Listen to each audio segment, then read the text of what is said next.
This poem is dedicated to every single woman who's experienced domestic violence. The name of this poem is called Cover Me With Lace and Not Bruises. Closed doors, shutting out memories, but piercing holes into her soul. The brokenness is his bully. He's protecting her like a used condom. She'll say, "Why do you dethrone me publicly?" He'll say, "Why do I feel like you're never there for me?" "But I'm right here," she'll cry. He'll look her in the eye and say, "And I'm just trying to make you better." Her words want to say something that doesn't need the pain relief of alcohol, but the waver in her voice silences her innermost thoughts from most people. She's searching for warmth in a thin lace shawl. She's wrapping it over her arms to cover the bruises, but it barely covers her heart. Her breath is cloudy with excuses. She used to say his words, not hers. "No one's ever loved me like he has. No one's even known me like he has. Who else would want me? It must be true love."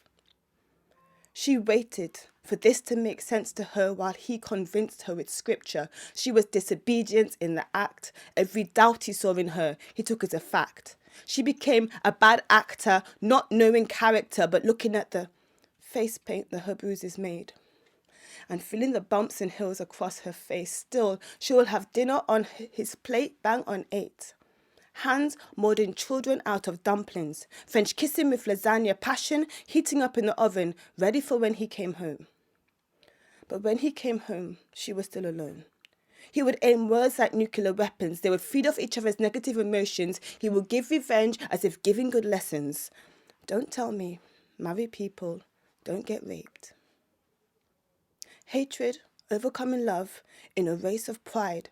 This lace placed around her neck and over her eyes. She's fighting him for bits of light in the darkness of where she lies until she's switched off completely. She rips through lace to expose bare skin. Policemen looking like they understand the pain she's been in. Asking her to cut off all promises made to him, like circumcision. She knows his heart's been broken before. She's a doctor trying to save the bloody thing. But it's more like a heart transplant where she has to give him hers for him to live. She wishes for love to be transformed into light that goes faster than the eye. That way, he won't want to stop it penetrating his insides. She would be his superhero.